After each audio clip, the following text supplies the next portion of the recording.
रामचरितमानस के ये 7 सोपान हैं और ज्ञान नयन निरखत मनमाना, ज्ञान की दृष्टि से देखने लायक हैं। रामचरितमानस की 7 सोपान मानो ज्ञान की 7 भूमिका हैं। वेदांत जिन्होंने पढ़ा है, संतों का संग जिन्होंने किया है, उनको मालूम होगा उस ब्रह्म का साक्षात्कार करने के लिए ज्ञान की 7 सीढ़ियां पार करनी होती हैं। ज्ञान की 7 भूमिका, पहली है शुभेच्छा।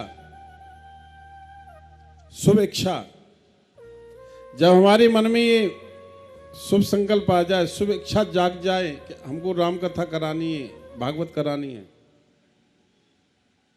ये शुभ इच्छा है। ज्ञान की पहली सीढ़ी है, ज्ञान की पहली भूमिका है। जब मैं भाई सुरेश जी, भाई राम निवासी के यहाँ भागवत कहने आया तो इसी पार्क में बैठे थे। श्यामलाल जी थे, मदन जी थे, सुरेश जी थे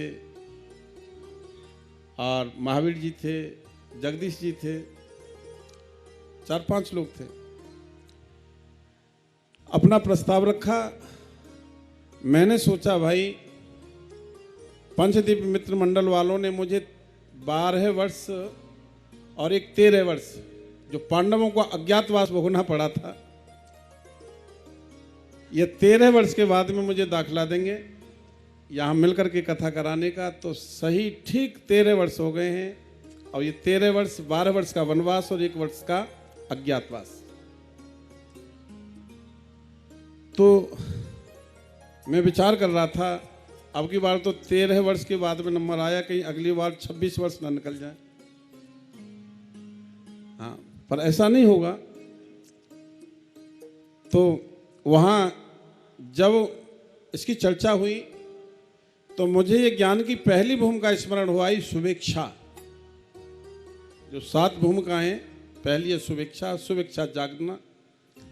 दूसरी है सुविचारणा।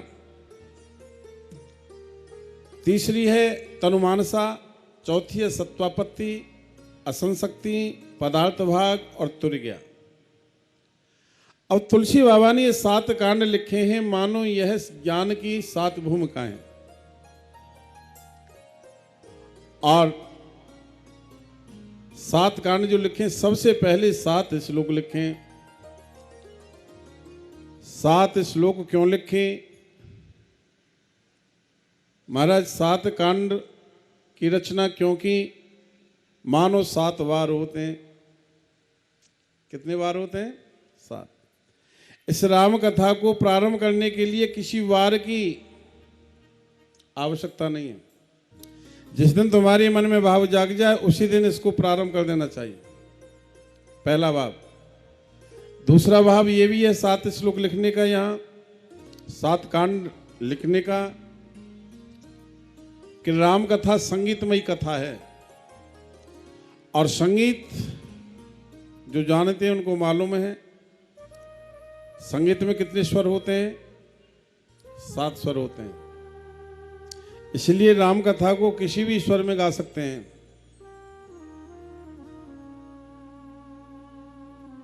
जो से स्वर को आप जानते हो, जिस स्वर तक आप पहुंच सकते हो उस स्वर में खूब गाओ।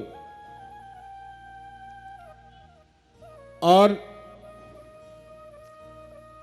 7 श्लोक लिखने का उनका एक और कारण है।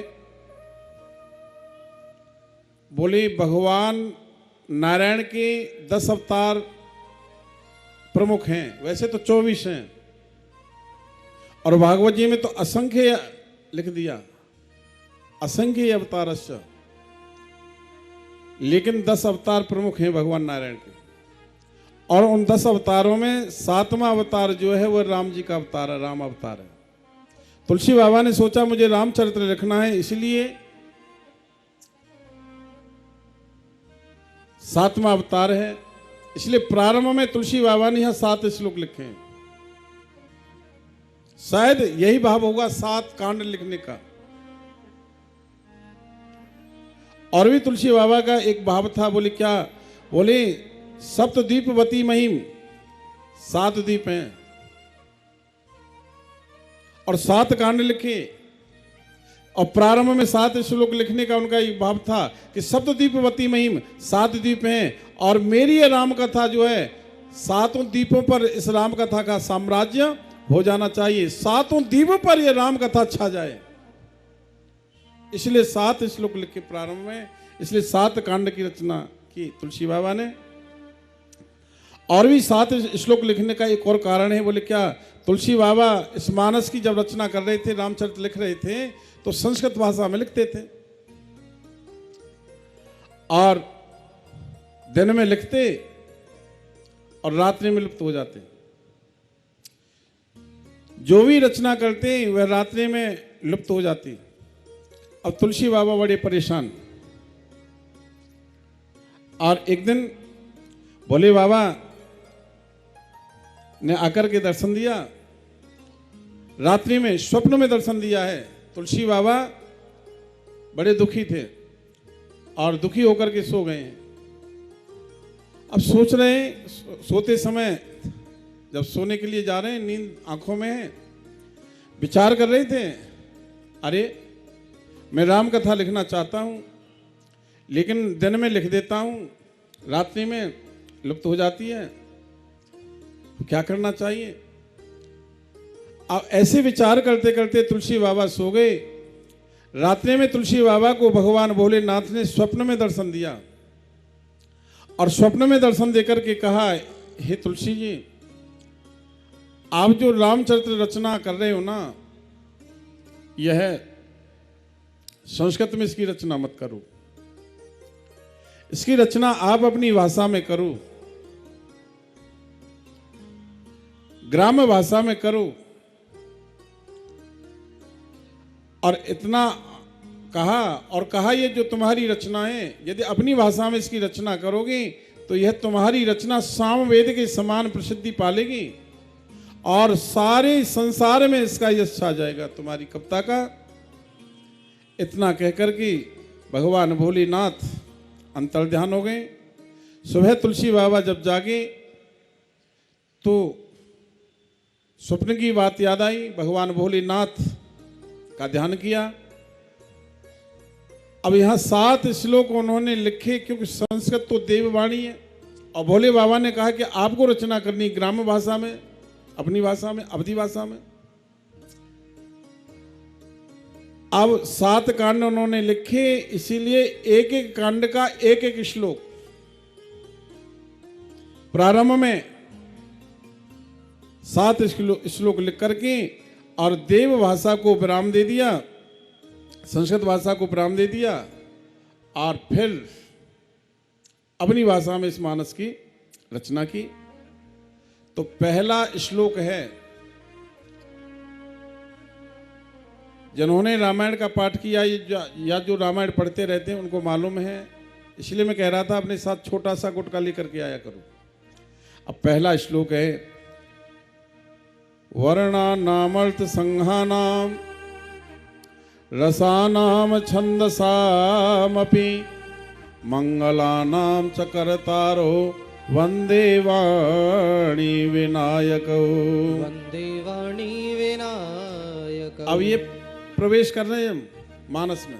पहला श्लोक है, वर्णानाम अर्थ संहानाम रसानाम छंदसामपि मंगलानाम च करतारो, मंगल करने वाला, वंदे वाणी विनायको। अब इस श्लोक में वंदे वाणी विनायको 2 शब्द हैं, वाणी विनायको। वाणी की देवी कौन है? सरस्वती। और विनायको कौन है? गणेश भगवान। तो यहां प्रारंभ में सरस्वती और गणेश जी को प्रणाम किया है। जीवन में वाणी और विनय होनी चाहिए। जिसकी वाणी में विनयशीलता होगी उसका कोई काम इस संसार में बिगड़ नहीं सकता। वाणी की देवी सरस्वती ज्ञान के दाता हैं गणेश जी। जीवन में ज्ञान भी चाहिए और वाणी भी चाहिए। रामकृष्ण परमहंस नाम सुना है आप लोगों ने? रामकृष्ण परमहंस के पास में ज्ञान बहुत था लेकिन वाणी नहीं थी। सोचा भाई ये ज्ञान तो बेकार है,